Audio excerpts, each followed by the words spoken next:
Captain CA here, and welcome back to FlatsClass YouTube. Today we're going to talk about knots. We've talked about knots before, but it's getting quite obvious that fish are getting more and more challenging to catch, and longer leaders are necessary that you can reel up into your guides.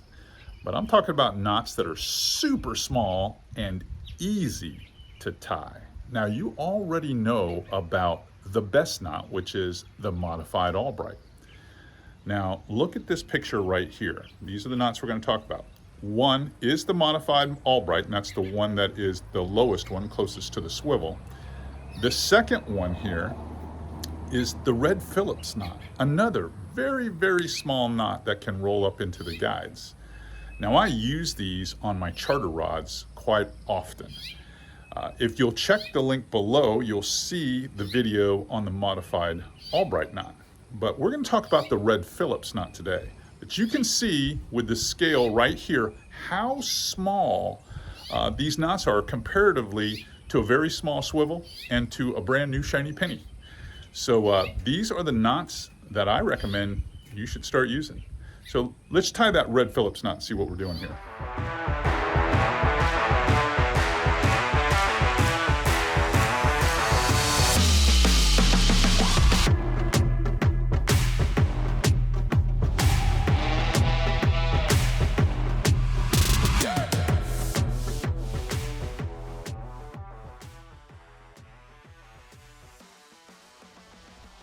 All right, took the liberty of putting a little circle with a 6-inch tag in my leader material. My leader material today is something that's small and slick, and that's what we're after. We're after these longer, lighter leaders that we can make super long casts. Now, you're going to take your Power Pro, and this happens to be 8-pound Power Pro, and you're going to stick it through that circle that you created in your fluorocarbon line. I like to pull out about 6 inches or so. Then you're going to cinch this up.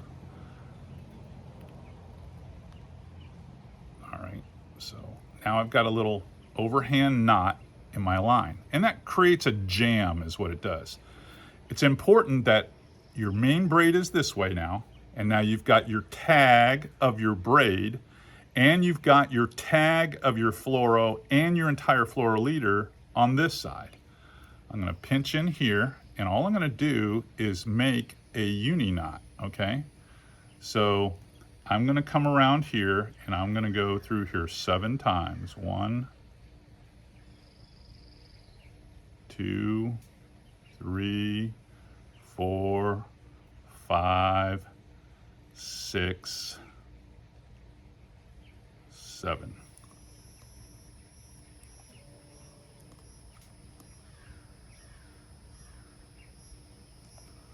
Draw my little uni knot down.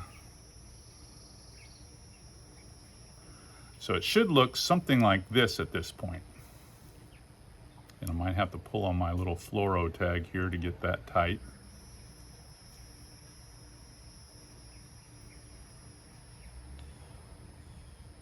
But it should look something like this. Now, as I pull on all these a little bit at a time, make sure they stay even.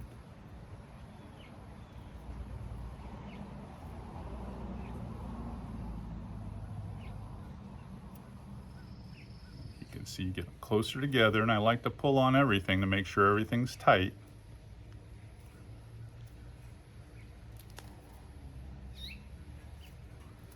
And I'm going to pull on this tag too. Got to pull on all of them. Make sure it's as tight and as small as you can get it. And it's a pretty cool little knot.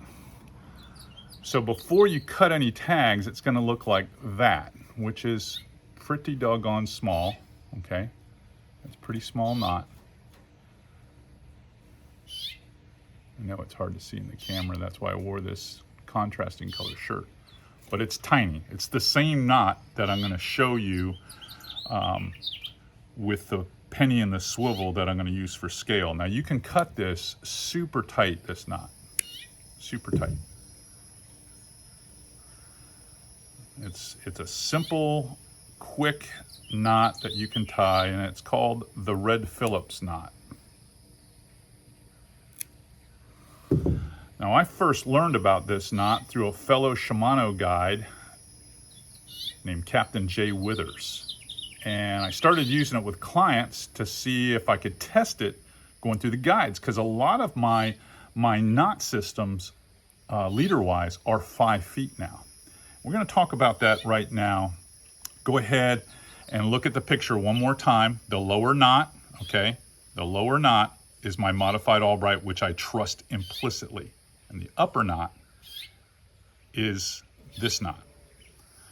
You can see that they're similar in size. They really are. I wanted to give you one more quick look with the other side of my camera so you could see how small this knot really is. It's tiny. It's a tiny knot. And you can, it's a very, very strong knot. What I want to impress upon all of you is that it takes an awful lot of pressure to break a knot. And when you factor the deal that your reels likely have maybe 20 pounds of max drag, some have a little bit more, that would probably break your rod if you used it.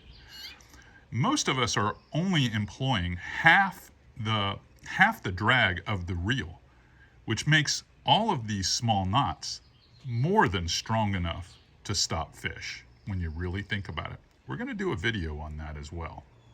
Okay, I want to talk a little bit more about why you need these knots, and then we'll wrap it up. Hopefully you enjoyed, watching that little video on the tutorial on how to tie that Red Phillips knot.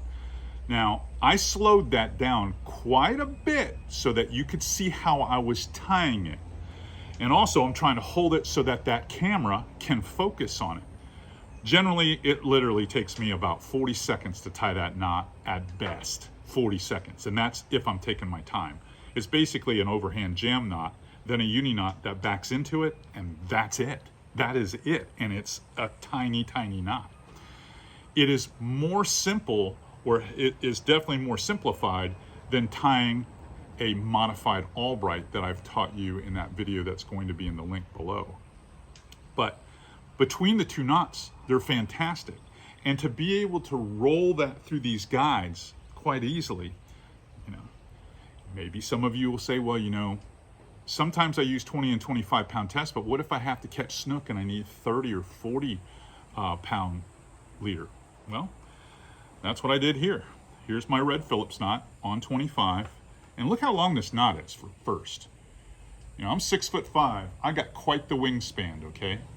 So what I do is I like to blood knot, if you will. I'll blood knot a piece of bite tippet on. This is 40 that I got rigged on here because we're fishing a tournament tomorrow, and snook are one of the species.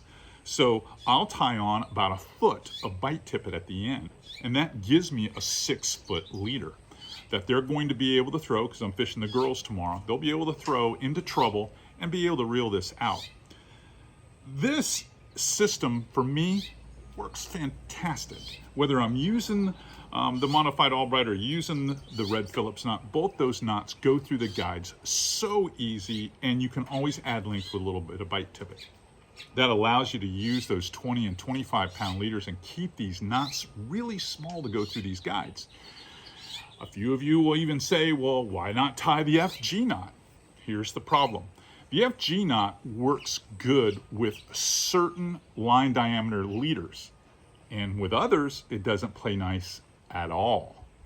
So if you're playing that game, lots of times you're going to have to leave your FG knot outside the tip top of your guide. So if you're rolling it back and forth, you're gonna have to change it pretty often, because usually it wears on the tip of that FG knot and eventually it fails. Plus, you have to be able to tie that FG knot perfectly so that you don't lose tension. And that can be a challenge if you're sitting in a kayak, or if you're wade fishing out in the wind and you're trying to hold the rod under your arm and try to do all these things. It's tough. I call the FG knot the kitchen table knot most of the time, but that's me. Anyhow, between these two knots, you should have the ability to have a nice long leader, have stealthier gear to catch some of the toughest fish in your area. if these fishing tips are helping you, you're enjoying the Tidewater Diaries on here, you're enjoying FlatsClass television here on FlatsClass YouTube, then I encourage you to reach over here, boom, and hit that sub button, because I can make this channel so much better once we reach 50,000 subs, and we are getting some serious traction now. So join me in my virtual classroom a couple of times a week right here, and we'll get there together. Until next time, Captain CA signing off.